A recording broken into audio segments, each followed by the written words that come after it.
Just ಒಂದು ಕ್ಲಾರಿಟಿಗೋಸ್ಕರ I am just asking you also ನಿಮ್ಮ ಕಡೆಯಿಂದ ಬ್ಯಾಚಸ್ ಇದೆಯಾ ಅಂತ. ಸೊ ಕ್ಲಾಸಸ್ ಯಾವಾಗಿಂದ ಸ್ಟಾರ್ಟ್ ಆಗ್ತದೆ? ಆ್ಯಕ್ಚುಲಿ ಸೆಪ್ಟೆಂಬರ್ ಫಸ್ಟಿಂದ ಕ್ಲಾಸಸ್ ಸ್ಟಾರ್ಟ್ ಮಾಡೋಣ ಅಂತ ಅಂದ್ಕೊಂಡಿದ್ದೀವಿ ನಾವು. ಬಿಕಾಸ್ ವರಮಹಾಲಕ್ಷ್ಮಿ ಇದೆ, ಇವಾಗ ಗಣೇಶ ಹಬ್ಬ ಬರ್ತಿದೆ, ಎಲ್ಲ ಲೇಡೀಸು ಬ್ಯುಸಿ ಇದ್ದಾರೆ ಮನೆ ಹಬ್ಬ ಪ್ರಿಪ್ರೇಷನಲ್ಲಿ. ಸೊ ಹಾಗಾಗಿ ಕ್ಲಾಸ್ ಇದ್ದಾಗ ಅವರು ಕಾನ್ಸಂಟ್ರೇಟ್ ಮಾಡೋಕ್ಕಾಗಲ್ಲ ಅಂತ ಪೋಸ್ಟ್ಪೋನ್ ಮಾಡಿದೆ. As well I had a personal reason, ಹಾಗಾಗಿ ನಾನು ಅದನ್ನು ಪೋಸ್ಟ್ಪೋನ್ ಮಾಡಿದ್ದೀನಿ. ಯಾಕಂದರೆ ಒಂದು ಕ್ಲಾಸ್ ಅಂತ ಸೇರಿದಾಗ ಎಲ್ಲೂ ಡಿಸ್ಕಂಟಿನ್ಯೂಟಿ ಇದ್ದಾಗ ಏನಾಗುತ್ತೆ, ಅವ್ರಿಗೆ ಕಾನ್ಸಂಟ್ರೇಟ್ ಮಾಡೋಕ್ಕಾಗಲ್ಲ, ಮನೆ ಅಂತ ಯೋಚನೆಯಲ್ಲೇ ಇರ್ತಾರೆ. ಹಾಗಾಗಿ ಅದು ಆಗಬಾರ್ದು ಅಂತ ಪೋಸ್ಟ್ಪೋನ್ಡ್. ಸೊ ಸೆಪ್ಟೆಂಬರ್ ಫಸ್ಟಿಂದ first hairstyle class start ಆಗುತ್ತೆ, ಅದಾದಮೇಲೆ ಮೇಕಪ್ ಸ್ಟಾರ್ಟ್ ಆಗುತ್ತೆ. ಸೊ ಇನ್ನೇನು ವೆಡ್ಡಿಂಗ್ ಸೀಸನ್ ಸ್ಟಾರ್ಟ್ ಆಗ್ತಿರೋದ್ರಿಂದ ಇನ್ನು ಅಕ್ಟೋಬರಿಂದ ವೆಡ್ಡಿಂಗ್ ಸ್ಟಾರ್ಟ್ ಆಗುತ್ತೆ. ಸೊ ಹಾಗಾಗಿ ಕರೆಕ್ಟಾಗಿ ಅವರು ಕಲಿತು ದೇ ಕ್ಯಾನ್ ಸ್ಟಾರ್ಟ್ ಅರ್ನಿಂಗ್ ಅಂತ. ಸೊ ಸೆಪ್ಟೆಂಬರ್ ಫಸ್ಟ್ ಮತ್ತು ಟೈಮಿಂಗ್ಸ್ ಬಂದು we are again planning for 21 days course ಮಾಡೋಣ ಅಂತ. ಯಾಕಂದರೆ ತುಂಬ ಜನಕ್ಕೆ ಅದರಿಂದ ಬೆನಿಫಿಟ್ ಆಗ್ತಿದೆ. 21 ಡೇಸಲ್ಲಿ ಫಸ್ಟ್ ಬ್ಯಾಚ್ ನಾನು 21 days ಮಾಡಿರೋ ಬ್ಯಾಚಲ್ಲಿ ಒಬ್ಬರು ಹುಬ್ಳಿಯಿಂದ ಬಂದು ಕಲ್ತ್ಕೊಂಡು ಪೂಜಾ, ಅವರು literally she started Har own academy ಇವಾಗ. ಸೊ 21 ಡೇಸಲ್ಲಿ ಕಲಿಬೋದಾ ಅನ್ನೋ ಕ್ವೆಶ್ಚನ್ ಮಾರ್ಕ್ ತುಂಬ ಜನಕ್ಕಿದೆ. ಆದರೆ ಒಂದು ಅಕಾಡೆಮಿ ಓಪನ್ ಮಾಡಿದ್ದಾರೆ ಅಂದರೆ ಅವ್ರು ಎಷ್ಟು ಚೆನ್ನಾಗಿ ಕಲ್ತಿರ್ಬೋದಲ್ಲ.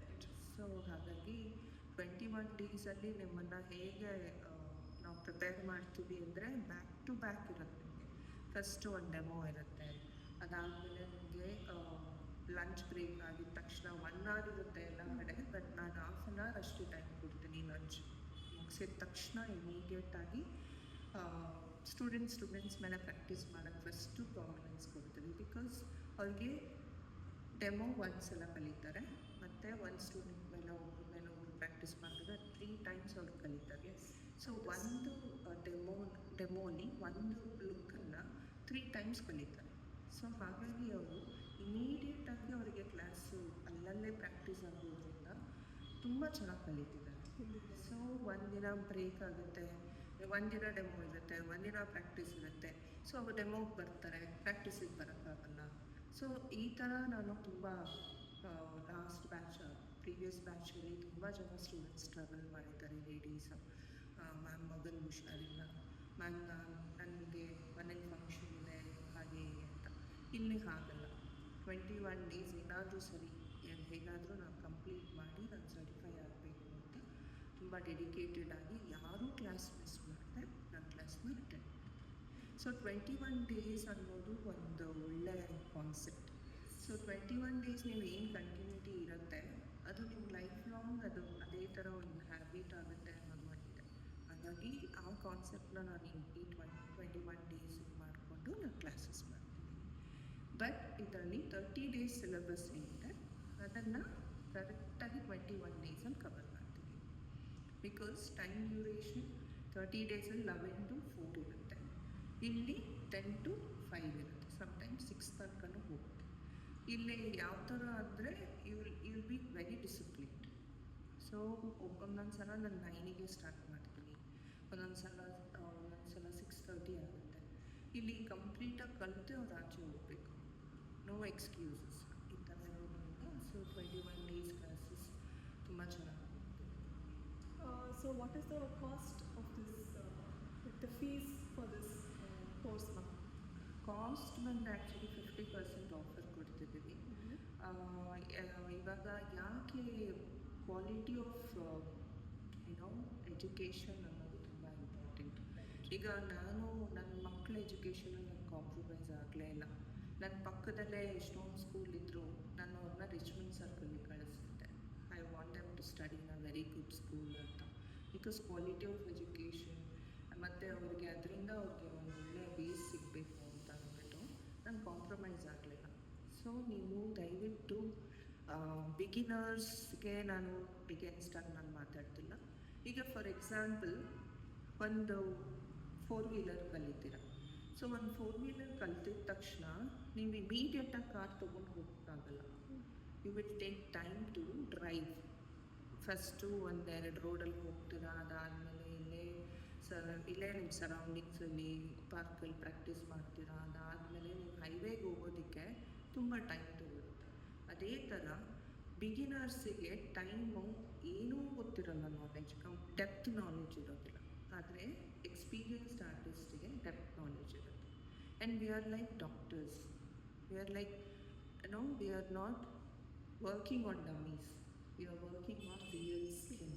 ಇಟ್ಸ್ ಲೈಕ್ ಮೇನ್ ನಾವು ಲೇಡೀಸ್ಗೆ ಸ್ಕಿನ್ ತುಂಬ ಇಂಪಾರ್ಟೆಂಟ್. ಸೊ ನಾವು ಸ್ಕಿನ್ನ ಹೇಗೆ ಕೇರ್ ಮಾಡಬೇಕು, ಸ್ಕಿನ್ ಯಾವ ಥರ ಪ್ರಾಡಕ್ಟ್ ಯೂಸ್ ಮಾಡಿದ್ರೆ ಸ್ಕಿನ್ ತುಂಬ ಚೆನ್ನಾಗಿ ಅದು ರಿಸಲ್ಟ್ ಕೊಡುತ್ತೆ, ಮತ್ತು ಮೇಕಪ್ ಹೆಂಗೆ ಲಾಂಗ್ ಲಾಸ್ಟಿಂಗ್ ಆಗುತ್ತೆ, ಮತ್ತು ಅವ್ರು ಎಷ್ಟು ಚೆನ್ನಾಗಿ ಅವ್ರನ್ನ ಫೀಚರ್ಸ್ ಎನ್ಹ್ಯಾನ್ಸ್ ಮಾಡ್ಬೋದು. ನಮ್ಮ ಎಕ್ಸ್ಪೀರಿಯನ್ಸಿಂದ ನಾವು ನಿಮಗೆ ಸ್ಟೂಡೆಂಟ್ಸಿಗೆ ಹೇಳ್ಕೊಡ್ತೀವಿ. ಹಾಗಾಗಿ ಬಿಗಿನರ್ಸಿಗೆ ಏನೂ ಗೊತ್ತಿರಲ್ಲ, just they will see the confidence ಲೆವೆಲಿಂದ ಕ್ಲಾಸ್ ಸ್ಟಾರ್ಟ್ ಮಾಡಬೇಕು. ನಾಲೆಜ್ ಗೇನ್ ಮಾಡಿ, ಎಕ್ಸ್ಪೀರಿಯನ್ಸ್ ಗೇನ್ ಮಾಡಿ ಸ್ಟಾರ್ಟ್ ಮಾಡಬೇಕು, ತುಂಬ ವ್ಯತ್ಯಾಸ ಇದೆ.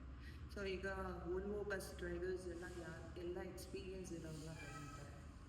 ಅದೇ ಈ ಟ್ರೈನಿಂಗ್ ಪೀರಿಯಡು ಇಂಥ BTS ಅಲ್ಲಿ ಫಸ್ಟ್ ಹಾಕ್ತಾರೆ ಅವ್ರನ್ನೆಲ್ಲ. ಆ ಥರ ಒಂದೊಂದು ಸ್ಟೆಪ್ ವೈಸ್ ಹೋಗಬೇಕು. ಆ್ಯಕ್ಚುಲಿ ಬ್ಯೂಟಿ ಇಂಡಸ್ಟ್ರೀಲಿ ನಾವು ಎಕ್ಸ್ಪೀರಿಯನ್ಸ್ಡ್ ಆರ್ಟಿಸ್ಟ್ಗಳು we have to raise voice against it ಅನ್ನೋದು ತುಂಬ ಇದೆ ನನಗೆ. ಬಿಕಾಸ್ ಈಗ ಬಿಗಿನರ್ಸ್ ಕಲ್ತ್ಕೊಂಡು ಹೋಗ್ತಾರೆ, 1500 ಮಾಡ್ತೀವಿ ಅಂತ ಹೇಳ್ತಾರೆ. ಅವ್ರು ಇನ್ವೆಸ್ಟ್ ಮಾಡಿರೋ ಪ್ರಾಡಕ್ಟ್ಸಿಗೂ ನಾವು ಇನ್ವೆಸ್ಟ್ ಮಾಡಿರೋ ಪ್ರಾಡಕ್ಟ್ಸಿಗೂ ತುಂಬ ಡಿಫ್ರೆನ್ಸ್ ಇರುತ್ತೆ. ದ ನಾಲೆಜು ಅಷ್ಟೇ ಡಿಫರ್ ಆಗುತ್ತೆ. ಸೊ ಈಗ ನಾನೇನು ಹೇಳ್ತಿದ್ದೀನಿ ಅಂದರೆ, ಈಗ ಅಫೋರ್ಡಬಲ್ ಪ್ರಾಡಕ್ಟ್ಸ್ ಅಂತ ಬಂದಾಗ ನೀವು ಫಸ್ಟು ನೀವೇನು ಮಾಡ್ತೀರಾ, ಕಡಿಮೆಗೆ ಇನ್ವೆಸ್ಟ್ ಮಾಡ್ತೀರಾ. ಆದರೆ ನಾನಿಲ್ಲ, ಆ ಥರ ಹೇಳಲ್ಲ. ನೀವು ಕ್ವಾಲಿಟಿ ಕೊಡಲೇಬೇಕು, ನೀವು ಕ್ಲೈಂಟ್ಸಿಗೆ ನೀವು ಚೆನ್ನಾಗಿ complete depth knowledge ತಗೊಳ್ಳೇಬೇಕು.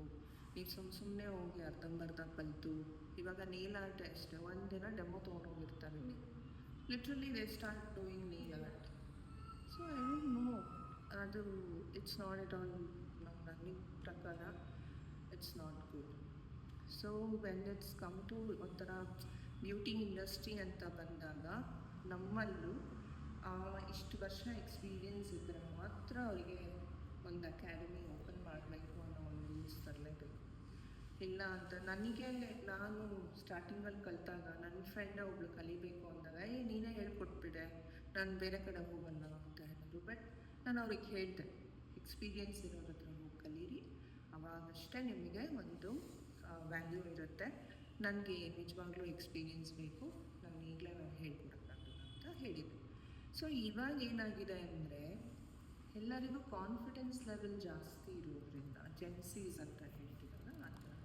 So they are very over confident and they are doing it.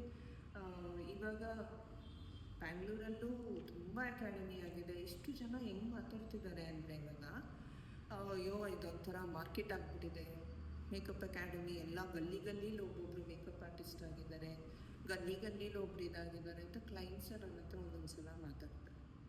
But experience artist ಮಾಡೋ ಮೇಕಪ್ಪಿಗೂ ಮತ್ತು ಟ್ರೈನೀಸ್ ಅಂತ ಏನಿರ್ತಾರೆ ಬಿಗಿನರ್ಸ್ ಮಾಡೋ ಮೇಕಪ್ಪಿಗೂ ಡಿಫ್ರೆನ್ಸ್ ಇದ್ದೇ ಇರುತ್ತೆ.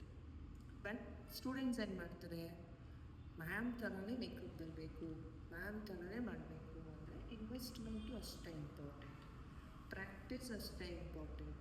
ಮತ್ತು ನಾವೆಷ್ಟು ಹಾರ್ಡ್ ವರ್ಕ್ ಮಾಡಿದ್ದೀವಿ ಈ ಲೆವೆಲಿಗೆ ಬರೋದಕ್ಕೆ ಅಂದರೆ, ನಾವು ತುಂಬ ಹಾರ್ಡ್ ವರ್ಕ್ ಮಾಡಿದ್ವಿ. ಅಂದರೆ ಒಂದು ಫ್ಯಾಮಿಲಿ ಫಂಕ್ಷನ್ಸ್ ಅಟೆಂಡ್ ಮಾಡಲ್ಲ, ಒಂದು ಮಕ್ಕಳು ಮೀಟಿಂಗ್ ಅಟೆಂಡ್ ಮಾಡಿಲ್ಲ, ಒಂದು ಮಕ್ಕಳು ಅಡ್ಮಿಟ್ ಆದಾಗಲೂ ನಾನು ಹೋಗಿ ಔಟ್ ಸ್ಟೇಷನ್ ಅಂದರೆ ತುಮಕೂರಲ್ಲಿ ವೆಡ್ಡಿಂಗ್ ಇತ್ತು, ಕಮಿಟ್ ಆಗಿಬಿಟ್ಟಿದ್ದೀನಿ ಅಂತ. ಮುಂದೆನೂ ಅಷ್ಟೇ ನನ್ನ ಚಿಕ್ಕ ಮಗಳಿಗೆ ಸರ್ಜರಿ ಆಯಿತು, ನಾನು ಗುಂಟೂರಿಗೆ ಹೋಗಿ ಮೇಕಪ್ ಮಾಡಿದೆ. ಸೊ ಇಷ್ಟು ಸ್ಯಾಕ್ರಿಫೈಸ್ ಮಾಡಿ ನಾವು ಈ ಲೆವೆಲಿಗೆ ಬಂದಿದ್ದೀವಿ ಅಂತಂದರೆ, ಸೊ ಇಷ್ಟು ಈಸಿಯಾಗಿ ನಾವು ಬೇರೆಯವರು ನಾವು ಏನೋ ಇಷ್ಟು ಎಕ್ಸ್ಪೀರಿಯನ್ಸ್ ಗೇನ್ ಮಾಡಿ, ಇಷ್ಟೆಲ್ಲ ಹಾರ್ಡ್ ವರ್ಕ್ ಮಾಡಿ ನಮ್ಮನ್ನು ಇಷ್ಟು ಈಸಿಯಾಗಿ ಅವ್ರ ಲೆವೆಲಿಗೆ ಇಳಿಯೋ ಥರ ಮಾಡ್ತಿದ್ದಾರೆ. ಯಾಕೆ 25 ಹೇಳ್ಕೊಳಕ್ಕಾಗಲ್ವಾ? ಏನಂತ ಕೇಳ್ತಾರೆ ನಮಗೆ ಕಾಲ್ಸ್ ಕೇಳ್ತಾರೆ, 20,000 50,000 ಮಾಡಲ್ಲ, 22 ಬೇರೆ ಕಡೆ ಹಾಗೆ ಮಾಡ್ತಿದ್ದಾರೆ, ನೀವು ಯಾಕೆ ಆ ಥರ ಮಾಡ್ತಾ ಇಲ್ಲ ಅಂತ ಕೇಳ್ತಾ ಇದ್ದಾರೆ. So the main thing is what you said is experience. ಅವರೆಲ್ಲರಿಗೂ ಬೇರೆ ಇವಾಗ ಬಿಗಿನರ್ಸ್ ಮಾರ್ಕೆಟಿಗೆ ಬಂದಿರೋದನ್ನ ಮತ್ತೆ ಇಷ್ಟು ವರ್ಷ you have like 15+ years of experience, ನಿಮಗೂ ದೇ ಆರ್ ಏನಂತಾರೆ ನಿಮ್ಮ ನಾಲೆಜ್ಗೂ ಅವ್ರ ನಾಲೆಜ್ಗೂ ಒಂದೇ ಅನ್ನೋ ಥರ ಮಾಡ್ತಾರೆ, which is not right. So only I wanted to ask all these questions here, what you say for the audience ಅಂತ. ಸೊ ಆಡಿಯನ್ಸಿಗೆ ನಾನು ಏನು ಹೇಳ್ತೀನಿ ಅಂದರೆ, ಈಗ ನೀವು 20,000 ಕೊಟ್ಟು ಕಲಿತು, ಈಗ ನಾನೊಂದು ಮೆಡಿಕಲ್ ಶಾಪ್ಗೆ ಹೋಗಿದ್ದೆ ಮೇಲೆ, ಆ medical shop owner makeup artist ಅಂತ ನನಗೆ ಗೊತ್ತಿತ್ತು. ನಾನು ನಮ್ಮಿಂಗ್ ಕ್ರೀಮ್ ಕೇಳಿದೆ. ಸೊ ಅವಾಗ ಹೇಳಿದೆ, ಎಕ್ಸ್ಪೈರಿ ಡೇಟು ಒಂದು ಸಲ ಓಪನ್ ಆದಮೇಲೆ ಎಷ್ಟು ದಿನ ಓಪನ್ ಆದಮೇಲೆ ಅದು ಇಷ್ಟು ದಿನ ಅಂತಿರುತ್ತಲ್ಲ, ಬಟ್ ಅದರ ಮೇಲೆ 2027 ಅಂತಿತ್ತು. ಬಟ್ 2 years ಇರುತ್ತಾ ಸರ್ ಇದು ಅಂತ ಕೇಳಿದೆ. ಬಿಕಾಸ್ ನನಗೆ ಯೂಸ್ ಮಾಡ್ತಿಲ್ಲ, ನನ್ನ ಕ್ಲೈಂಟ್ಸಿಗೆ ಯೂಸ್ ಮಾಡ್ತಿರೋದು. ಸೊ ನನಗೆ ಅದ್ರದ್ದು ಡ್ಯೂರೇಷನ್ನು ನನಗೆ ಗೊತ್ತಾಗಬೇಕು ಅಂತ ಕೇಳಿದ್ದಕ್ಕೆ, ನೀವು ಮೇಕಪ್ ಆರ್ಟಿಸ್ಟಾ ಮ್ಯಾಮ್ ಅಂತ ಹೇಳಿದ್ರು. ಸೈಡ್ ಎಸ್ ಅಂತ ಅಂದಮೇಲೆ, ನಮ್ಮ ಮಿಸ್ಸಸ್ಸು ಮೇಕಪ್ ಆರ್ಟಿಸ್ಟು, ಸೊ ನಮ್ಮ ಮಿಸ್ಸಸ್ಗೆ ಕೆಲಸ ಕೊಡ್ತೀರಾ ಅಂತ ಕೇಳಿದ್ರು. ಅದಕ್ಕೆ ನಾನು ಏನು ಕಲ್ತ್ಕೊಂಡು ಇಲ್ಲ ವಿಜಯನಗರಲ್ಲಿ ಹೆಸರು ಹೇಳಿದ್ರು. ಆವಾಗ ನಾನು ಯಾಕೆ ಅವರು ಏನೋ ಸಪೋರ್ಟ್ ಮಾಡ್ತಿಲ್ವಾ, ಕೊಡ್ತಿಲ್ವಾ? ಇಲ್ಲ ಮ್ಯಾಮ್ ಏನೂ ಇಲ್ಲ, ಕಲಿತು ಮನೇಲಿದ್ದಾರೆ ಸುಮ್ಮನೆ, ಅದ್ರ ಬದಲು ನೀವು ಕೆಲಸ ಕೊಡೋಕ್ಕಾಗತ್ತಾ ಅಂತ ಕೇಳಿದ್ರು. ಅದಕ್ಕೆ ಐ ಸೆಡ್, ನಾನು ಬರೀ ನನ್ನ ಸ್ಟೂಡೆಂಟ್ಸ್ ಯಾರು ನನ್ನ ನಂಬಿ ಬಂದು ನನ್ನ ಅಕಾಡೆಮಿಲಿ ಕಲ್ತಿರ್ತಾರೆ ಅವ್ರಿಗಷ್ಟೇ ಐ ಗಿವ್ ಆಪರ್ಚುನಿಟಿ. ಅದರಲ್ಲೂ ಟರ್ಮ್ಸ್ ಆ್ಯಂಡ್ ಕಂಡೀಷನ್ಸ್ ಇದೆ. ನನ್ನ ಸ್ಟೂಡೆಂಟ್ಸಲ್ಲೂ ಯಾರು ದೇ ಹ್ಯಾವ್ ವೆರಿ ಗುಡ್ ಏನೋ they acquire complete knowledge, dedication, hard work.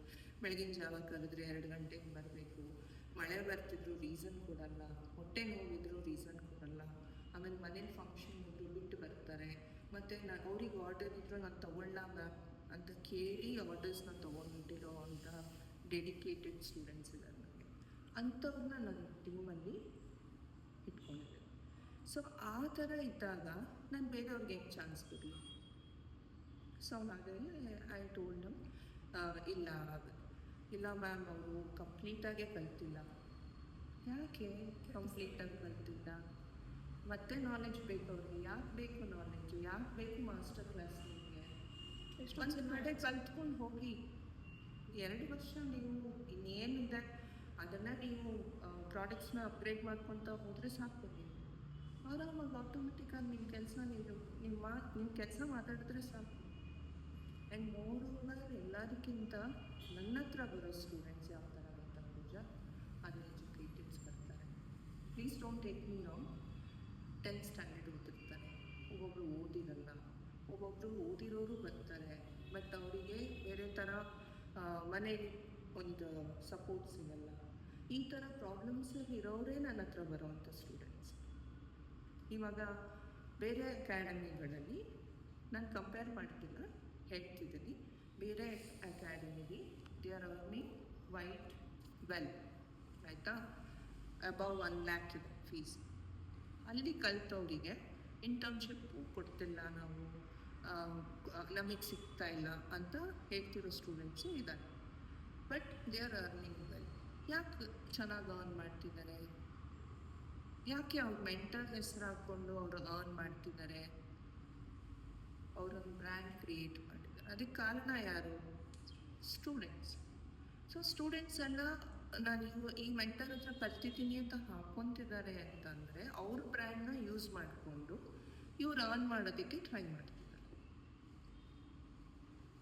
So ನಿಮ್ಮಲ್ಲಿ ಐಡೆಂಟಿಟಿ ಸಿಗುತ್ತೆ, ನೀವು ನಿಮ್ಮ ಐಡೆಂಟಿಟಿ ಕ್ರಿಯೇಟ್ ಮಾಡ್ಕೊಬೇಕು.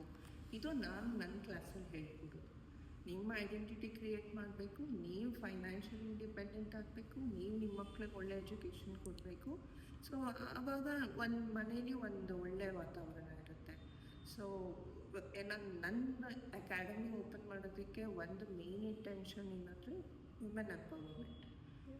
ಸೊ ಕಡಿಮೆ ಪ್ರೈಸಲ್ಲಿ ಗುಡ್ ಕ್ವಾಲಿಟಿ ಆಫ್ ಎಜುಕೇಷನ್ ಕೊಡಬೇಕು ಅನ್ನೋದು ನನ್ನ ಇಂಟೆನ್ಷನ್. ಸೊ ಒಂದಿನ ಒಂದು ಸ್ಟೂಡೆಂಟ್ ಬಂದರು, ನಾನು ಕೇಳಿದೆ, ನನ್ನ ಫೀಸ್ ಯಾಕೆ ಇಷ್ಟು ಕಡಿಮೆ ಇಟ್ಟಿದ್ದಾರೆ? ಇವರಿಷ್ಟು ವೆಲ್ ನೋನ್ ಆರ್ಟಿಸ್ಟು, ಇವ್ರ ವರ್ಕ್ ಇಷ್ಟು ಚೆನ್ನಾಗಿದೆ, ಏನಾದರೂ ಕಾಂಪ್ರಮೈಸ್ ಆಗ್ತಾರಾ ಇವರು ಹೇಳ್ಕೊಡೋದ್ರಲ್ಲಿ ಅಂತ ನನ್ನೇ ಡೈರೆಕ್ಟಾಗಿ ಕ್ವೆಶ್ಚನ್ ಮಾಡಿದ್ರು. ಯಾಕೆ ಮ್ಯಾಮ್ ನೀವು ಫೀಸ್ ಇಷ್ಟು ಕಡಿಮೆ ಯಾಕೆ ಮಾಡ್ತಿದ್ದೀರಾ? ಮಾಡಬೇಡಿ ಮ್ಯಾಮ್, ನೀವು ಯಾವ ಆರ್ಟಿಸ್ಟಿಗೂ ಕಡಿಮೆ ಇಲ್ಲ. ನೀವು ಕೆಲಸ ತುಂಬ ಚೆನ್ನಾಗಿದೆ, ನೀವು ಹೇಳ್ಕೊಡೋ ರೀತಿ ತುಂಬ ಚೆನ್ನಾಗಿದೆ, ಬಿಟ್ಟು ಹೋಗಬೇಕಾದ್ರೆ ಸರ್ಟಿಫೈ ಆಗಿ ಅವ್ರು ಹೊರಗಡೆ ಹೋಗ್ಬೇಕಾದ್ರೆ ಹೇಳೋ ಮಾತುಗಳಿತ್ತು, ನೀವು ಆ್ಯಕ್ಚುಲಿ ಫೀಸ್ ಜಾಸ್ತಿ ಮಾಡಬೇಕು, ನೀವು ತುಂಬ ಕಡಿಮೆ ಮಾಡ್ತಿದ್ದೀರ. ಸೊ ಇವಾಗ ನಾನು ಹೇಳೋದು, ಒಂದು ಮೇಕಪ್ ಬಂದರೆ ನಿಮಗೆ 15,000 ಆನ್ ಮಾಡೇ ಮಾಡ್ತೀರ. ಬಿಗಿನರ್ಸ್ 2 ಇವೆಂಟ್ಸ್ ಅಂದರೆ 15,000 ಆನ್ ಮಾಡ್ತೀರ. ನೀವು ನಿಮ್ಮ ಮೆಂಟರ್ಗೆ ಎಷ್ಟು ಕೊಡ್ತಿದ್ದೀರಾ ಅದನ್ನು ಲೆಕ್ಕ ಹಾಕ್ತಿದ್ದೀರ. ಆದರೆ ನೀವೇನು ಆನ್ ಮಾಡ್ತೀರಾ ಅದನ್ನು ಲೆಕ್ಕ ಮಾಡ್ತಿಲ್ಲ ನೀವು. ಸೊ ಇಲ್ಲಿ ನೀವು ಅರ್ನಿಂಗ್ಸು, ನೀವು ಇನ್ವೆಸ್ಟ್ಮೆಂಟ್ ಮಾಡಿ ನೀವೇನು ಮಾಡ್ತಿದ್ದೀರಾ ಅದಕ್ಕೆ ಡಬಲ್ ಬರುತ್ತೆ ನಿಮಗೆ ರಿಟರ್ನ್ಸ್. ಸೊ ಅದಕ್ಕೆ ನಾನೇನು ಹೇಳ್ತೀನಿ, ಎಲ್ಲೆಲ್ಲೋ ಹೋಗಿ 2 ಸಲ ಇನ್ವೆಸ್ಟ್ ಮಾಡೋ ಬದಲು ಒಳ್ಳೆ ಎಜುಕೇಟರ್ ಹತ್ರ, ಒಳ್ಳೆ ಮೆಂಟರ್ ಹತ್ರ ಕಲ್ತ್ಕೊಳ್ಳಿ, ಒಳ್ಳೆ ಅಕಾಡೆಮಿಗೆ ಸೇರ್ಕೊಳ್ಳಿ, ಗ್ರೋ ಆಗಿ. So definitely you will win. ಇದು ನನ್ನ ಇಂಟೆನ್ಷನ್. ಒಂದಷ್ಟು ಎಂಕ್ವೈರೀಸ್ ಕೂಡ ಬರ್ತಾ ಇದೆ, ವೇರ್ ಬೇರೆ ಕಡೆ ಕಲಿತು ಏನೋ ಕಾನ್ಫಿಡೆನ್ಸ್ ಇದೆ, ಮತ್ತೆ ಬೇಸಿಕ್ ಟು ಅಡ್ವಾನ್ಸ್ ಅಂತ ಕಲಿಬೇಕು, ನಿಮ್ಮ ಹತ್ರ ಕಲಿಬೇಕು ಅಂತ ಎಂಕ್ವೈರ್ ಮಾಡ್ತಿರೋದು ತುಂಬ ಜನ ಇದ್ದಾರೆ. ಫಾರ್ ದೆನ್ ಆ್ಯಕ್ಚುಲಿ ಇದು ಹೇಳಿದ್ದು ತುಂಬ ಹೆಲ್ಪ್ ಆಗುತ್ತೆ ಅಂತ ಹೇಳ್ತೀನಿ. And I wanted to ask about the portfolio shoot. ಹೇಗಿದೆ ಪೋರ್ಟ್ಫೋಲಿಯೋ ಶೂಟ್, ಅದ್ರ ಬಗ್ಗೆ ಡೀಟೇಲ್ಸ್ ಬೇಕು. ಸೊ ಈಗ ಪೋರ್ಟ್ಫೋಲಿಯೋ ಶೂಟ್ ನಾವು ಮಾಡಿಸೋದಕ್ಕೆ ಮೇನ್ ಇಂಟೆನ್ಷನ್ ಏನು ಅಂತ, ಸೊ ನಿಮ್ಮದೊಂದು ಪ್ರೊಫೈಲ್ ಕೇಳ್ತಾರೆ, ಏನು ಕೆಲಸ ಮಾಡಿದ್ಯಾ, ಏನು ಕಲ್ತಿದ್ಯಾ, ಸೊ ನಿಮ್ಮ ಕೆಲಸ ಎಕ್ಸಿಬಿಟ್ ಮಾಡಬೇಕು. ಸೊ ಪ್ರೊಫೈಲಲ್ಲಿ ಒಂದಷ್ಟು ಫೋಟೋಸ್ ಬೇಕು. ಇವಾಗ ನೀವೇ ಒಂದು ಬ್ರೈಡ್, ಈಗ ನಾನು ನಿಮಗೆ ಮೇಕಪ್ ಮಾಡಬೇಕು ಅಂದರೆ ನೀವು ಕೇಳ್ತೀರಾ ನಿಮ್ಮ ಕೆಲಸ ತೋರಿಸಿ ಅಂತ. ಸೊ ಅವಾಗ ನೀವು ಯಾರ್ಯಾರ ಕೆಲಸ ತೋರ್ಸೋಕ್ಕಾಗಲ್ಲ. ಸೊ ನಿಮ್ಮ ಕೆಲಸನೇ ತೋರಿಸ್ಬೇಕು. That is also one investment. So portfolio ಶೂಟಲ್ಲಿ ನೀವು ಒಂದು ಮಾಡೆಲ್ನ ಕರ್ಕೊಂಡು ಬಂದು ಕಾಸ್ಟ್ಯೂಮ್ಸ್ ಹಾಕಿ, ಜುವೆಲ್ಸ್ ಹಾಕಿ, ರೆಂಟ್ ಔಟ್ ಮಾಡಿ, ಇಲ್ಲ ಅಂತಂದರೆ ನಿಮ್ಮ ಕಸಿನ್ಸ್ ಯಾರು ಚೆನ್ನಾಗಿ ಫೋಟೋಜೆನಿಕ್ ಇರ್ತಾರೆ ಅವ್ರನ್ನೇ ಕರ್ಕೊಂಡು ಬಂದು ಅವ್ರ ಮೇಲೆ ನಿಮ್ಮದೇ ಸ್ಯಾರೀಸ್ ಇದ್ದರೆ ಹಾಕಿ, ಇದೆಲ್ಲ ಮಾಡಿ ನಾವು ಆ್ಯಕ್ಚುಲಿ ಯಾವ ಥರ ನಾವು ಪೋರ್ಟ್ಫೋಲಿಯೋ ಮಾಡ್ತೀವಿ ಅಂದರೆ, 1-2 ಬ್ಯಾಚಿಗೆ ನಾನು ಫ್ರೀ ಪೋರ್ಟ್ಫೋಲಿಯೋ ಕೊಟ್ಟೆ. ಬಟ್ ಅದೇನಾಯಿತು ಅಂತಂದರೆ ತುಂಬ ಅಡ್ವಾಂಟೇಜ್ ತೊಗೊಂಡ್ರು. ಅಂದರೆ ಕೈಂಡ್ ಆಫ್ ಆ ಸೀರಿಯಸ್ನೆಸ್ ಸ್ವಲ್ಪ ಕಡಿಮೆ ಆಯಿತು. ಸೊ ನಾನೇನು ಮಾಡಿದೆ, ಈ ಸಲ ಬ್ಯಾಚಿಗೆ ನಾನು ಪೋರ್ಟ್ಫೋಲಿಯೋ ಕೊಡಲಿಲ್ಲ. ಪೋರ್ಟ್ಫೋಲಿಯೋ ಕೊಡದೇ ಇದ್ದಾಗ ಏನಾಯಿತು, ನಾನು ಬಿಕಮ್ ವೆರಿ ಸೀರಿಯಸ್. ನಾನು ಕಾಸ್ಟ್ಯೂಮ್ ರೆಡಿ ಮಾಡ್ಕೊಬೇಕು, ನನ್ನ ಮಾಡೆಲ್ ರೆಡಿ ಮಾಡ್ಕೊಬೇಕು, ಬಟ್ ಎಲ್ಲದಕ್ಕೂ ಹೆಲ್ಪ್ ಮಾಡ್ತೀವಿ ನಾವು. ಯಾರ್ಯಾರು ಕಾಂಟ್ಯಾಕ್ಟ್ ಕೊಡಬೇಕು, ರೆಫರೆನ್ಸ್ ಕೊಡಬೇಕು, ಎಲ್ಲ ಕೊಡ್ತೇವೆ. ಒನ್ಲಿ ಥಿಂಗ್ ಏನಂತಂದರೆ, ಅವರು ಅವತ್ತಿನ ದಿನ ನಾವೇನು ಇಂಟರ್ನ್ಯಾಷನಲ್ ಟೆಕ್ನಿಕ್ಸ್ ಹೇಳ್ಕೊಡ್ತೀವಿ, ನಾನು ಏನು ಬ್ರ್ಯಾಂಡ್ಸ್ ಯೂಸ್ ಮಾಡ್ತೀನಿ, ಹೈ ಎಂಡ್ ಬ್ರ್ಯಾಂಡ್ಸ್ ಯೂಸ್ ಮಾಡ್ತೀನಿ, ಅದನ್ನೇ ಕೊಟ್ಟು ಅವರಿಗೆ ನನ್ನ ಪೋರ್ಟ್ಫೋಲಿಯೋಲಿ ಅವರಿಗೆ ಮಾಡೋದಕ್ಕೆ ನಾವು ಸಪೋರ್ಟ್ ಮಾಡ್ತೀವಿ. ಆ್ಯಂಡ್ ಮೋರ್ ಓವರ್ ಎಲ್ಲದಕ್ಕಿಂತ we give more prominence for quality of ಇದು. ನೀವು ಚೆನ್ನಾಗಿ ಇಲ್ದಿರೋ ಮೇಲೆ ಮಾಡಬೇಕು. ನನ್ನ ಪ್ರಕಾರ ಹೇಳೋದಿದ್ರೆ, ನೀವು ಎಕ್ಸ್ಪೀರಿಯನ್ಸ್ ಮಾಡೆಲ್ಸ್ನ ಹೈರ್ ಮಾಡಬೇಕು ಅಂದರೆ ಇವಾಗ ನಿಮಗೆ 5 to 7 ಬೇಕು. ಸೊ ಈಗ ನನ್ನ ಹತ್ರ ಬರೋರೆಲ್ಲ ಯಾವ ಥರ ಕಷ್ಟದಲ್ಲಿದೆ. So literally they will be like ಜಾಸ್ತಿ ಆಯಿತು. ಸೊ ನಾನು ಓಪನ್ನಾಗಿ ಹೇಳ್ತೀನಿ, ಯಾರು ಕೊಲ್ಯಾಬ್ರೇಟ್ ಮಾಡೋದಕ್ಕೆ ರೆಡಿ ಇರ್ತಾರೆ, ಮಾಡೆಲ್ಸಿಗೆ ಅವ್ರ ಪ್ರೊಫೈಲ್ ಬಿಲ್ಡ್ ಮಾಡೋದಕ್ಕೆ ರೆಡಿ ಇರ್ತಾರೆ, ಹೊಸಬ್ರಿಗೆ ಚಾನ್ಸ್ ಕೊಡ್ತಾಯಿದ್ದೀನಿ. And I am giving chance for new models. ಎಲ್ಲ ಎಕ್ಸ್ಪೀರಿಯನ್ಸ್ ಮಾಡೆಲ್ಸ್ನ ಕರ್ಕೊಂಡ್ಬಂದು ಅವ್ರ ಪ್ರೊಫೈಲಲ್ಲಿ ಜಾಸ್ತಿ ಫಾಲೋವರ್ಸ್ ಇದ್ದಾರೆ, ನೀವು ಇನ್ನೂ ಮಾಡಿ ಅಂತ ಅಂದ್ಬಿಟ್ಟು ನಾನು ನನ್ನ ಅಕಾಡೆಮಿ ಹೆಸರನ್ನ ಶೋಕೇಸ್ ಮಾಡಿಕೊಂಡು ನಾನು ಫೇಮಸ್ ಆಗಬೇಕು ಅಂತ ನನ್ನ ಯೋಚನೆ ಮಾಡಿದೆ. ನನ್ನ ಸ್ಟೂಡೆಂಟ್ಸಿಗೆ ಕಷ್ಟ ಇದೆ, ಸೊ ಅವ್ರಿಗೆ ನಾನು ಹೆಲ್ಪ್ ಮಾಡಬೇಕು ಅಂತ ಅಂದ್ಬಿಟ್ಟು ಬಿಗಿನರ್ಸಿಗೆ ನಾನು ಚಾನ್ಸ್ ಕೊಟ್ಟು ನಾವು ಕಡಿಮೆ ಇದರಲ್ಲಿ ಐ ಟ್ರೈ ಟು ಹಿಂಗೆ ಇದ್ರೂ ನೀನು ಮೇಕಪ್ ಚೆನ್ನಾಗಿ ಮಾಡಬೇಕು. ಬರೀ ಚೆನ್ನಾಗಿರೋರ ಮೇಲೆ ನೀನು ಮೇಕಪ್ ಮಾಡಬೇಕು ಅಂತ ಏನೂ ರೂಲ್ಸ್ ಇಲ್ಲ. ಆ್ಯಸ್ ಅ ಮೇಕಪ್ ಆರ್ಟಿಸ್ಟ್ ನೀನು ಪ್ರಾಬ್ಲಮ್ಯಾಟಿಕ್ ಸ್ಕಿನ್ ಮೇಲೆ ಮಾಡಬೇಕು, ಪ್ರಾಕ್ಟೀಸ್ ಅವ್ರ ಮೇಲೆ ಮಾಡಬೇಕು. ನಮ್ಮ ಕ್ಲಾಸಲ್ಲಿ ನಾನು ಅದನ್ನೇ ಹೇಳ್ಕೊಡೋದು, ಪ್ರಾಬ್ಲಮ್ಯಾಟಿಕ್ ಸ್ಕಿನ್ ಮೇಲೆ ಹೇಗೆ ಮಾಡಬೇಕು, ಚೆನ್ನಾಗಿರೋ ಸ್ಕಿನ್ ಮೇಲೆ ಹೇಗೆ ಮಾಡಬೇಕು, ಯಾವ ಥರ ನಾವು ಫಿನಿಷಿಂಗ್ ಕೊಡಬೇಕು, ಯಾವ ಥರ ಅವ್ರ ಫೀಚರ್ಸ್ನ ಎನ್ಹ್ಯಾನ್ಸ್ ಮಾಡಬೇಕು, ಇದ್ರ ಮೇಲೆ ಕಾನ್ಸಂಟ್ರೇಟ್ ಮಾಡೋದಕ್ಕೆ ನಾವು ಹೇಳ್ತೀವಿ. ಸೊ ಪೋರ್ಟ್ಫೋಲಿಯೋ ಶೂಟ್ ಅಗೇನ್ ನೀವು ಯಾವುದೇ ಥರ ಮಾಡೆಲ್ಸ್ ಬರಲಿ, ಏನೇ ಇರಲಿ ಅವ್ರನ್ನ ಬ್ಯೂಟಿಫೈ ಮಾಡೋದು. ನಿಮ್ಮ ಪ್ರೊಫೈಲ್ನ ಬಿಫೋರ್ ಆಫ್ಟರ್ ಹಾಕಿದ ತಕ್ಷಣ ನಿಮಗೆ ಎನ್ಕ್ವೈರಿ ಮಾಡಬೇಕು. ಸೊ ಕ್ಲಾಸಲ್ಲಿ ನಾನು ಅದೇ ಮಾಡೋದು, ಬಿಫೋರ್ ಆಫ್ಟರ್ ಮಾಡಿಸ್ತೀನಿ. ಸೊ ಅದೇ ಟ್ರಾನ್ಸಿಷನ್ ನೋಡಿ ಸುಮಾರು ಜನ ಆಲ್ರೆಡಿ ಕೆಲಸ ಮಾಡ್ತಿದ್ದಾರೆ ನನ್ನ students. So I am very happy for them. And ಯಾವಾಗಲೂ ನಾನು ಅವ್ರನ್ನ ಬ್ಯುಸಿ ಇರೋದನ್ನು ನೋಡಿದಾಗೆಲ್ಲ I always feel okay, I am doing something for the society. ಏನೋ ಒಂದು ಅರ್ನ್ ಮಾಡೋದಕ್ಕೆ ನಾನು ಏನು ಅಂದ್ಕೊಂಡಿದ್ದಾಗ ಆಗ್ತಿದೆ ಅಂತ ಖುಷಿ ಪಡ್ತೀನಿ. ಏನಾದರೂ ಲೈಕ್ EMI ಆಪ್ಷನ್ಸ್ ಇದೆಯಾ ಮ್ಯಾಮ್ ಫಾರ್ ದಿಸ್ ಫೀಸ್ ಕಟ್ಟೋಕ್ಕಾಗಲಿ? ಕೆಲವ್ರು ಕಷ್ಟ ಇರುತ್ತೆ, ಒಟ್ಟಿಗೆ ಕಟ್ಟೋಕ್ಕಾಗಲ್ಲ ಅನ್ನೋ ಥರ ಸಿಚುವೇಶನ್ಸ್ ಇರುತ್ತೆ. ಸೊ ಅವ್ರಿಗೆ ಏನಾದ್ರೂ EMI ಆಪ್ಷನ್ಸ್ ಆಗಲಿ ಏನಾದರೂ ಇದೆಯಾ? ಎಸ್, EMI ಆಪ್ಷನ್ ಆ್ಯಕ್ಚುಲಿ 6 ಮಂತ್ಸಿಗೂ ಇದೆ, 9 ಮಂತ್ಸ್ಗಿದೆ, 12 ಮಂತ್ಸಿಗೂ ಇದೆ. ಬಟ್ ನಮ್ಮ duration of course is 21 days. So ಈ 21 ಡೇಸಲ್ಲಿ ನಮಗೆ 6 ಮಂತ್ಸ್ ನಮಗೆ EMI ಆಪ್ಷನ್ ಕೊಡ್ತಿದ್ದೀವಿ ಅಂದರೆ ಇಟ್ಸ್ ಗುಡ್ ಥಿಂಗ್. ಈಗ ನಿಮಗೆ ಎಲ್ಲಾದರೂ ನೀವು ಏನೇ ಒಂದು ಸ್ಕೂಲಿಗೆ ಹೋದ್ರೂ ಆ 1 ವರ್ಷದ ಒಳಗಡೆ ನೀವು ಕಟ್ಟಲೇಬೇಕು. ಬಟ್ ಆ ವರ್ಷ ನೀವು ಏನು ಕೋರ್ಸ್ ಮುಗಿಸ್ತೀರೋ ಅಷ್ಟರೊಳಗಡೆ ಕಟ್ಟಿದ್ರೆ ಎಕ್ಸಾಮಿಗೆ ಕೂರಿಸ್ತಾರೆ.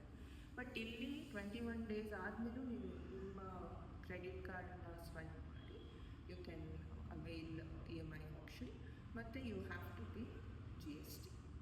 ಇದು ಒಂದು ಆಪ್ಷನ್ ನಮ್ಮ ಹತ್ರ ಇದೆ. You have to pay 18% GST and you have 6 to 12 months EMI option as well. So ನೀವು ಆವಾಗ EMI ಆಪ್ಷನ್ ತೊಗೊಂಡಾಗ ಏನಾಗುತ್ತೆ ಅಂದರೆ ನೀವು ಪ್ರಾಡಕ್ಟ್ ಇನ್ವೆಸ್ಟ್ಮೆಂಟಿಗೆ ನಿಮಗೆ ಈಸಿ ಆಗುತ್ತೆ. ಸೊ ಇದು ಸೇವ್ ಆಗಿರೋದ್ರಿಂದ ನೀವು ಇಮಿಡಿಯೇಟಾಗಿ ಪ್ರಾಡಕ್ಟಿಗೆ ಇನ್ವೆಸ್ಟ್ ಮಾಡ್ಬೋದು. ಸೊ ನೀವು ಕೆಲಸ ಸ್ಟಾರ್ಟ್ ಮಾಡ್ಬೋದು. ಎಷ್ಟೊಂದು ಜನ ಸ್ಟೂಡೆಂಟ್ಸಿಗೆ ಮೇಕಪ್ ಕಲಿಯೋಕ್ಕೆ ಹೋಗ್ತಿದ್ದೀನಿ ಅಂತಿದ್ದಂಗೆ ಅವರು ಒಂದು 2 ಡೆಮೋಸ್ ಆಗಿದ ತಕ್ಷಣವೇ ಹೋಗಿ ಮೇಕಪ್ ಮಾಡಿರೋದು ಉಂಟು. ಸೊ ಅವಾಗ ಅವ್ರ ಹತ್ರ ಪ್ರಾಡಕ್ಟ್ಸ್ ಇರಲ್ಲ. ಸೊ ಅವಾಗ ಹೇಳ್ತಾರೆ, ಮ್ಯಾಮ್ ನನ್ನ ಹತ್ರ ಪ್ರಾಡಕ್ಟ್ಸ್ ಇಲ್ಲ, ಅದು ನನಗೆ ಆರ್ಡರ್ ಬಂದಿದೆ, ಈ ಥರ ಬೇಕು ಅಂತೆಲ್ಲ ಹೇಳ್ತಿರ್ತಾರೆ. ಸೊ ಅವಾಗ ಹೇಳ್ತೀನಿ, ಸೊ ಇದೆಲ್ಲ ಅವ್ರಿಗೆ ಹೆಲ್ಪ್ ಆಗುತ್ತೆ. EMI ಆಪ್ಷನ್ ತಗೋದ್ರಿಂದ they can invest on products immediately and they can start. So after class course ಮುಗ್ದಾದ್ಮೇಲೆ ಇವಾಗ ಪ್ರಾಡಕ್ಟ್ಸನ್ನು ತೊಗೋಬೇಕು ಅಂತಂದರೆ will you help from your side? Like ಅವ್ರಿಗೆ ಗೈಡ್ ಮಾಡೋದಾಗಲಿ, ಅವ್ರಿಗೆ ಈ ಥರ ಪ್ರಾಡಕ್ಟ್ಸ್ನ ಯೂಸ್ ಮಾಡಿ ಫಸ್ಟ್ ಒಂದು ಕಿಟ್ ಮಾಡಬೇಕಾಗಿ ಈ ಥರ ತೊಗೊಳ್ಳಿ ಅಂತ will you guide? Because that is the question ನನಗೆ ಫ್ರೀಕ್ವೆಂಟಾಗಿ ಎಂಕ್ವೈರೀಸ್ ಬರ್ತಾ ಇದ್ದಾರೆ ನನಗೆ. 100% ಸಪೋರ್ಟ್ ಮಾಡ್ತೀನಿ. ಏಕೆ ಅಂತಂದರೆ ಈಗ ನಮಗೆ ವೈಭವ್ ಸ್ಟೋರ್ಸ್ ಅವರು ನಮ್ಮ ಅಕಾಡೆಮಿಯಿಂದ ಬರೋ ಸ್ಟೂಡೆಂಟ್ಸಿಗೆ ಆಫರ್ ಕೊಡ್ತೀವಿ ಅಂತ ಹೇಳ್ತಾರೆ. ಮತ್ತು ಸಮ್ಟೈಮ್ಸ್ ಇವಾಗ ಐಕಾನಿಕ್ಕಿಂದ ಡೈರೆಕ್ಟಾಗಿ ಬಂದು ಅವರು ನಾವು ಇಷ್ಟು ಪರ್ಸೆಂಟ್ ನಿಮಗೆ ಡಿಸ್ಕೌಂಟ್ ಕೊಡ್ತೀವಿ ಅದೇ ಮ್ಯಾಮ್ ಅಕಾಡೆಮಿ ಕಡೆಯಿಂದ ಅಂತ ಹೇಳ್ತಾರೆ. ಅದಾದಮೇಲೆ ಇನ್ನೊಂದು ನಾನು ಸಹ ಗುಡಿ ಬ್ಯಾಗ್ಸ್ ಕೊಡ್ತೀನಿ. ಸೊ ಸ್ಟಾರ್ಟಿಂಗಲ್ಲೇ ಅವರಿಗೆ ಕಷ್ಟ ಆಗಬಾರ್ದು ಅಂತ ಅಂದ್ಬಿಟ್ಟು it's a token of love. Not ಅವ್ರನ್ನ ನಾವು ಏನೋ ಒಂಥರ ಸಡನ್ನಾಗಿ ಅವರು ಬ್ರಷ್ ಇರಲ್ಲ, ಅವ್ರ ಹತ್ರ ಒಂದು ಡಮ್ಮಿ ಇರೋದಿಲ್ಲ. ಸೊ ಅದಕ್ಕೋಸ್ಕರ ನಾವು ಒಂದು ಗುಡಿ ಬ್ಯಾಗ್ ಅಂತ ಅವ್ರನ್ನ ವೆಲ್ಕಮಿಂಗ್ಗೋಸ್ಕರ ಪ್ರಾಡಕ್ಟ್ಸ್ ಕೊಡ್ತೀವಿ, ವಿಚ್ ವಿಲ್ ಬಿ ಏನೋ ಲೈಫ್ ಲಾಂಗ್ ಅವರಿಗೆ ಯೂಸ್ ಆಗಿರೋದು. ಮತ್ತು ಅವರಿಗೆ ಡಿಸ್ಕೌಂಟೆಡ್ ಪ್ರೈಸಲ್ಲಿ ಖಂಡಿತ ಪ್ರಾಡಕ್ಟ್ ಸಿಗುತ್ತೆ. ಮತ್ತು ಈಗ ಏನು ಮಾಡ್ತಿದ್ದಾರೆ ಅಂದರೆ ಮಾರ್ಕೆಟಲ್ಲಿ ಪ್ರಾಡಕ್ಟ್ಸ್ನ ಸೇಲ್ ಮಾಡ್ತಿದ್ದಾರೆ. ನಾನು ಓಪನಾಗಿ ಹೇಳ್ತೀನಿ, ಜೆನ್ಯೂನ್ ಅಲ್ಲ, ಪ್ರಾಡಕ್ಟ್ಸಲ್ಲೆಲ್ಲ ಜೆನ್ಯೂನ್ ಇಲ್ಲ. ಸೊ ನಾನು ಅವ್ರನ್ನ ಆದಷ್ಟು ನಾನು ಮ್ಯಾಕ್ಸ್ ಸ್ಟೋರ್ಸಿಗೆ ಕರ್ಕೊಂಡು ಹೋಗ್ತೀನಿ, ಸೆಫೋರಾ ಕರ್ಕೊಂಡು ಹೋಗ್ತೀನಿ. ಯೂಶ್ವಲಿ ನಾನು ಯಾರು ಸೀರಿಯಸ್ ಇರ್ತಾರಲ್ಲ ಅವ್ರು ಡೆಫಿನೆಟ್ಲಿ ಅವ್ರು ನನ್ನ ಹತ್ರ ಬರ್ತಾರೆ, ಮ್ಯಾಮ್ ನಾನು ಒಳ್ಳೆ ಪ್ರಾಡಕ್ಟ್ ಇನ್ವೆಸ್ಟ್ ಮಾಡಬೇಕು. ಸೊ ನೈಕಾಗೆ ಹೋಗ್ತಾರೆ, ನೈಕಾಲಿ ಇನ್ವೆಸ್ಟ್ ಮಾಡ್ತಾರೆ, ಅಲ್ಲೇ ಹೋಗಿ ಡೈರೆಕ್ಟಾಗಿ. ನಾನು ಯಾವಾಗಲೂ ಫೌಂಡೇಶನ್ಸ್ ಕ್ರೀಮ್ ಬೇಸ್ಡ್ ಯಾವುದು ನಾನು ಆನ್ಲೈನಲ್ಲಿ ತೊಗೊಬೇಡಿ ಅಂತಾನೆ ಹೇಳ್ತೀನಿ. Because expiry date powder based ಎಲ್ಲ that's fine. But when you buying cream based foundation, moisturiser ಇದೆಲ್ಲ ಎಕ್ಸ್ಪೈರಿ ಆಗಿರೋದು ಒಂದೊಂದು ಸಲ ಬರೀ ಸ್ಮಾಲ್ ಡ್ಯೂರೇಷನ್ ಇರೋಂಥ ಪ್ರಾಡಕ್ಟ್ಸ್ ಬಂದಿರುತ್ತೆ, ಹೊಸಬ್ರು ಇರ್ತಿರಲ್ಲ, ಏನೋ ಪ್ರಾಬ್ಲಮ್ ಆದರೆ ಪ್ರಾಬ್ಲಮ್ ಸಿಗಾಕ್ತಾರೆ. ಸೊ ಅದಕ್ಕೋಸ್ಕರ ನನ್ನ ಸ್ಟೂಡೆಂಟ್ಸ್ ಯಾವಾಗಲೂ ಸೇಫರ್ ಹ್ಯಾಂಡಲ್ ಇರಲಿ ಅಂದ್ಬಿಟ್ಟು I always take them to Orion mall or Sephora. ಕರ್ಕೊಂಡೋಗಿ ಅಲ್ಲಿ ಪ್ರಾಡಕ್ಟ್ಸ್ನ ಬೈ ಮಾಡ್ತಾರೆ. ಅದಾದಮೇಲೆ ದೇ ಸ್ಟಾರ್ಟ್ ಯುವರ್ ಕೆರಿಯರ್. ಈ ಥರ ಹೆಲ್ಪ್ ಮಾಡಿ ಆ್ಯಂಡ್ ಸಮ್ಟೈಮ್ಸ್ ನಮ್ಮದ್ರಲ್ಲೂ ಒಂದು ಗೇಮ್ಸ್ ಅದು ಇದು ಅಂತ ಮಾಡ್ತಿರ್ತೀವಿ. ಮತ್ತು ಯಾರು ಚೆನ್ನಾಗಿ ಪರ್ಫಾರ್ಮ್ ಮಾಡ್ತಾರೆ ಒಂದು ಪ್ರಾಕ್ಟೀಸ್ ಸೆಷನಲ್ಲಿ ಅವ್ರಿಗೆ ನಾವು ಒಂದು ಅಂತ ಒಂದು ಮೋಟಿವೇಟ್ ಮಾಡೋದು, ಹಾಂ, ಕೈಂಡ್ ಆಫ್ ಏನೋ ಆ ನನ್ನ ಸ್ಟೂಡೆಂಟ್ ಮಾಡಿದ್ರು ಅನ್ನೋ ಆ ಪ್ರೀತಿಗೆ ಮತ್ತು ಒಂದು ಮೋಟಿವೇಶನ್ ಮಾಡೋದಕ್ಕೋಸ್ಕರ ನಾವು ಪ್ರಾಡಕ್ಟ್ಸ್ ಒಂದು ಸಲ ಮಧ್ಯದಲ್ಲಿ ಕೊಡ್ತೀವಿ.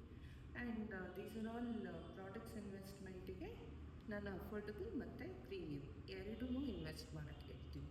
ಯಾಕಂದರೆ ಕಿಟ್ ಓಪನ್ ಮಾಡಿದ ತಕ್ಷಣ ಕ್ಲೈಂಟ್ಸ್ ನೋಡೋದು ಯಾವ ಪ್ರಾಡಕ್ಟ್ ಯೂಸ್ ಮಾಡ್ತಾರೆ.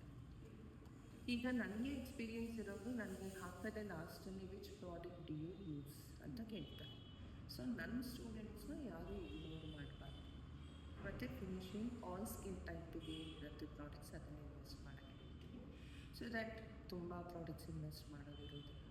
ಅದಾದಮೇಲೆ ಹೇಳ್ತೀನಿ ಶಾಪಿಂಗ್ ಕಡಿಮೆ ಮಾಡಿ ಪ್ರಾಡಕ್ಟ್ ಕಿಟ್ ಬಿಲ್ಡ್ ಮಾಡಿ ಅಂತ ಹೇಳ್ತೀನಿ. So that's how we give product list, complete product list ಕೊಡ್ತೀವಿ. ಅಫೋರ್ಡಬಲಿಂದ ಪ್ರೀಮಿಯಮ್ ನನ್ನ ಹತ್ರ ಏನೇನಿದೆ ಏನೇನು ನಾವು ಯೂಸ್ ಮಾಡಿ ಡೆಮೋನೆಲ್ಲ ತೋರಿಸಿರ್ತೀವಿ. ಇಂಟರ್ನ್ಯಾಷನಲ್ ಬ್ರ್ಯಾಂಡ್ಸ್ ತನಕನೂ ಅವರಿಗೆ ಪ್ರಾಡಕ್ಟ್ ಲಿಸ್ಟ್ ಕೊಡ್ತೀವಿ.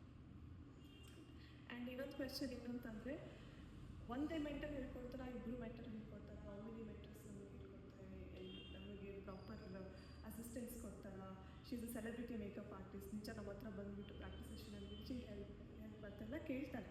ಸೊ ಯಾಕಂದರೆ ಜನ ನೋಡಿರಲ್ಲ, ಓನ್ಲಿ ದ ಸ್ಟೂಡೆಂಟ್ಸ್ ಕೇಳೋದ್ರಲ್ಲಿ ನೋ ಹೇಗೆ ಅಂತ. So I just wanted to ask how many mentors are going to teach, ಹೇಗೆ ಹ್ಯಾಂಡ್ಸ್ ಆನ್ ಪ್ರಾಕ್ಟೀಸ್ ಇರುತ್ತೆ? ಆ್ಯಕ್ಚುಲಿ ನಾನು ನನ್ನ ಮಗಳು, ಸೊ ಆ್ಯಕ್ಟ್ರೆಸ್ ಸಮಾಂತ ಅಂತ ನನ್ನ ಮಗಳು, ಅವಳಿಗೂ ಸೇಮ್ ನನಗೆ ಎಷ್ಟು ವರ್ಷ ಎಕ್ಸ್ಪೀರಿಯೆನ್ಸ್ ಇದೆ ಸೇಮ್ ಎಕ್ಸ್ಪೀರಿಯೆನ್ಸ್ ಅವ್ರಿಗೂ ಇದೆ. ಬಿಕಾಸ್ ಅವಳು ಚಿಕ್ಕದ್ರಿಂದ ಕಲ್ತಿರೋದು. ಆ್ಯಂಡ್ ಸೇಮ್ ಫಿನಿಶಿಂಗ್ ಕೊಡ್ತಾರೆ. ನಾನು ಏನು ಮಾಡ್ತೀನಿ ಸೇಮ್ ಸ್ಕಿನ್ ಫಿನಿಶ್ ಅಂತೂ ಎಲ್ಲರೂ ಅದೇ ಹೇಳ್ತಾರೆ, ಸೇಮ್ ದಿಟ್ಟನ ಥರನೇ ಬರುತ್ತೆ ವರ್ಕ್ ಅಂತ. And she is got experience. At the same time ಅನಿಲ ತುಂಬ ವರ್ಷದಿಂದ ನಮ್ಮ ಹತ್ರನೇ ಇರೋದ್ರಿಂದ ಸೊ ಅನಿಲ ಹೇರ್ ಸ್ಟೈಲಿಂಗ್ ಹೇಳ್ಕೊಡ್ತಾರೆ. ಮತ್ತು ಸಮಾಂತ ನನ್ನ ಜೊತೆಗೆ ಲೈಕ್ ಈಗ 10 ಸ್ಟೂಡೆಂಟ್ಸ್ 15 ಸ್ಟೂಡೆಂಟ್ಸ್ ಅಂದರೆ ಈ ಕಡೆ ಡಿವೈಡ್ ಆಗ್ತಾರೆ. ಸೊ 7 ಸ್ಟೂಡೆಂಟ್ಸ್ ಡಿವೈಡ್ ಆಗ್ತಾರೆ. ಸೊ 7 ಸ್ಟೂಡೆಂಟ್ಸಿಗೆ ಪ್ರಾಕ್ಟೀಸ್ ಮಾಡಬೇಕಾದ್ರೆ ಈ ಕಡೆ ನಾನು ಇರ್ತೀನಿ, ಆ ಕಡೆ ಈ ಕಡೆ ಬಂದರೆ ಅವಳ. ಸೊ ವಿಲ್ ಬಿ ಲೈಕ್ ನಾವು ಅಲ್ಲಿಂದ ಜಾಗ ಬಿಟ್ಟು ಅಳ್ಳಾಡೋದು ಆ್ಯಂಡ್ ಕೈ ಇಟ್ಬಿಟ್ಟು ಅಟ್ ದ ಸೇಮ್ ಟೈಮ್ ನನಗೆ ಸ್ಟ್ರೋಕ್ಸ್ ಕೊಡೋದನ್ನು ನಾನು ತುಂಬ, ಮತ್ತು ಹೋಲ್ಡ್ ಮಾಡೋದು, ಪ್ರಾಡಕ್ಟ್ಸ್ ಪಿಕ್ ಮಾಡೋದು, ಇದೆಲ್ಲ ನಾವು ಹೇಳ್ಕೊಡ್ಬೇಕು. ನಾವು ಹೇಗೆ ಬಳ್ಪ ಹಿಡಿದು ಫಸ್ಟ್ ಹೇಳ್ಕೊಡ್ತಾರೆ ಅದೇ ಥರ ಸ್ಟಾರ್ಟಿಂಗ್ ಫಸ್ಟ್ ಕ್ಲಾಸ್ ಹೇಳ್ಕೊಡ್ತೀನಿ. ಐ ವಿಲ್ ಬೆಟ್, ನಾನು ಬೆಟ್ ಮಾಡೋದೇನು ನನ್ನ ಸ್ಟೂಡೆಂಟ್ಸ್ಗೆ ಅಂದರೆ 4th ಕ್ಲಾಸಲ್ಲಿ ಇಂಡಿಪೆಂಡೆಂಟಾಗಿ ಅವ್ರು ಮೇಕಪ್ ಮಾಡ್ತಾರೆ ಅಂತ. ಎಲ್ಲ ಅಕಾಡೆಮಿಲೂ ಐ ಮೀನ್ ಬ್ಯಾಚಸ್ಸಲ್ಲೂ ಆ ಬ್ಯಾಚಲ್ಲಿ ಎಲ್ಲ ಸ್ಟೂಡೆಂಟ್ಸಿಗೂ ಅವ್ರು ಜಾಯಿನ್ ಆಗಬೇಕಾದ್ರೆ ನಾನು ಹೇಳಿರೋ ಪ್ರಾಮಿಸಿಂಗ್ ವರ್ಡ್ ಇದೆ. 4th ಡೆಮೋಲಿ ನೀವು ಇಂಡಿಪೆಂಡೆಂಟಾಗಿ ನಿಮ್ಮ ಬ್ರಷ್ ಯಾವುದು, ನೀವು ಯಾವ ಮೇಕಪ್ಪನ್ನು ಯಾವ ಥರ ಮಾಡಬೇಕು ಅಂತ ಕಾನ್ಫಿಡೆಂಟಾಗಿ ಮಾಡ್ತೀರಾ ಅಂತ. ಸೊ ಇದೇ ಥರ ಒಂದು ಚಿಕ್ಕಮಂಗ್ಳೂರಿಂದ ಸ್ಟೂಡೆಂಟ್ ಬಂದಿದ್ದರು, 4th ಕ್ಲಾಸಲ್ಲಿ ಮೇಕಪ್ ಮಾಡ್ತಾಯಿದ್ರು. And she started crying. Ma'am ನೀವು ಹೇಳಿದ್ರಿ 4th ಕ್ಲಾಸಲ್ಲಿ ನಾನು ಮೇಕಪ್ ಮಾಡ್ತೀನಿ ಅಂತ ಹೇಳಿದ್ರಿ, ನನ್ನ ಮೇಕಪ್ ಬರ್ತಾ ಇಲ್ಲ. ಯಾಕೆ ಅಂದರೆ ಅವತ್ತಿನ ದಿನ ಸ್ಟೂಡೆಂಟ್ ಮೇಲೆ ಮಾಡಿಸ್ತಿರಲಿಲ್ಲ, ಅವರು ಮಾಡೆಲ್ನ ಕರ್ಕೊಂಡ್ಬಂದು ಮಾಡಬೇಕಾಗಿತ್ತು. ಸೊ ಅವ್ರು ಸ್ವಲ್ಪ ಕನ್ಫ್ಯೂಸ್ ಆಗಿ ಶಿ ಸ್ಟಾರ್ಟೆಡ್ ಕ್ರೈಯಿಂಗ್. ಸೊ ನಾನು ಅವ್ರನ್ನ ಆಫೀಸ್ ರೂಮಿಗೆ ಕರ್ಕೊಂಡು ಹೋಗ್ಬಿಟ್ಟು ಕೇಳಿದೆ, ಯಾಕೆ ಕಳ್ತಿದ್ದೀರಾ, ಯಾಕೆ ಬರ್ತಿಲ್ಲ ಅಂತ ಅಂದ್ಕೊತಿದ್ದೀರಾ ಅಂತ ಕೇಳಿದೆ. ಅದಕ್ಕೆ ಇಲ್ಲ ನನಗೆ ಕಾನ್ಫಿಡೆನ್ಸೇ ಬರ್ತಿಲ್ಲ ಹಾಗೆ ಹೀಗೆ. ಅವ್ರು ಏನು ಮಿಸ್ಟೇಕ್ ಮಾಡ್ತಿದ್ರು ಅದನ್ನು ನಾನು ಸರಿ ಮಾಡಿದೆ. ಅವ್ರು ಏನು ತಪ್ಪು ಮಾಡ್ತಿದ್ರು ಅಂದರೆ ಕ್ಲಾಸಲ್ಲಿ ಕಾನ್ಸಂಟ್ರೇಟ್ ಮಾಡ್ತಿರ್ಲಿಲ್ಲ. She was very close to one more lady and she was like ಅವ್ರು ಆಲ್ರೆಡಿ ಕಲ್ತಿದ್ರು, ಅವ್ರ ಜೊತೆ ಸೇರ್ಕೊಂಡು ಇವರು she was not serious. So I was noticing all this. ನಾನು ಕರೆದೆ ಆಫೀಸಲ್ಲಿ ಹೇಳಿದೆ, ನೀವು ಮಾಡ್ತಿರೋ ತಪ್ಪಿದು, ನೀವು ಅವ್ರ ಹತ್ರ ಮಾತಾಡೋದು ಬಿಡಿ, ನೀವು ಕ್ಲಾಸಿಗೆ ಕಾನ್ಸಂಟ್ರೇಟ್ ಮಾಡಿ, ನಾಳೆ ನಿಮ್ಮ ಕ್ಲಾಸಲ್ಲಿ ಯಾಕೆ ನೀವು ಮಾಡಲ್ಲ ನಾನು. And she wrote down all the steps ಏನಿತ್ತೋ ಎಲ್ಲ ಬರ್ಕೊಂಡ್ರು. ಅವರು ಸ್ಟೆಪ್ಸ್ನ ಓಪನ್ ಮಾಡಿದ್ರು, ಬರೆದ್ರು, ಮೇಕಪ್ ಮಾಡಿದ್ರು 5th ಕ್ಲಾಸಲ್ಲಿ. She was very happy. ಗೊತ್ತಿತ್ತು, ಎಲ್ಲ ಗೊತ್ತಿತ್ತು. ಇವಾಗ ಚಿಕ್ಕಮಂಗ್ಳೂರಲ್ಲಿ she started Har own academy. ಕಲಿತು 1 ವರ್ಷ ಆಗಿದೆ ಅಷ್ಟೆ. ಸೊ ಕಾನ್ಫಿಡೆನ್ಸ್ ಲೆವೆಲ್ ಯಾವಾಗ ಬರುತ್ತೆ ಅಂತಂದರೆ, ನೀವು ಎಷ್ಟು ಪ್ರಾಕ್ಟೀಸ್ ಮಾಡ್ತೀರಾ. ಅವ್ರು ನಾನು ಹೇಳಿದ್ದನ್ನೆಲ್ಲ ಮಾಡಿದ್ರು, ಅವ್ರು ಏನು ತಪ್ಪು ಮಾಡಿದ್ರು ಅದನ್ನು ಸರಿ ಮಾಡಿಕೊಂಡ್ರು. ಹಾಗಾಗಿ ಶೀಸ್ ಡೂಯಿಂಗ್ ಗುಡ್. ಆ್ಯಂಡ್ ನಾವು 3 ಜನ ಇಲ್ಲೇ ಇರ್ತೀವಿ. ಎಕ್ಸ್ಟ್ರಾ ಕ್ಲಾಸಲ್ಲಿ ಅನಿಲ ಮತ್ತು ಇವಾಗ ನೀವು ಇದ್ದೀರಾ. ಸೊ ಹಾಗಾಗಿ ನಾವೀಗ 4 ಜನ ಇದ್ದೀವಿ ಮೆಂಟರ್ಸ್ ಆಲ್ಮೋಸ್ಟ್. ಸೊ ಏನೇ ಇದ್ದರು, ಏನೇ ಕ್ವೆಶನ್ಸ್ ಇದ್ದರು, ಏನೇ ಇದ್ದಿದ್ರು, ಇಲ್ಲಿ ಏನೂ ಇದಿಲ್ಲದೆ ಫುಲ್ಲು ಒಂಥರ ಕಾನ್ಫಿಡೆಂಟ್ ಆಗಿ AR ಅಕಾಡೆಮಿಯಿಂದ ಖಂಡಿತ. So any more questions like so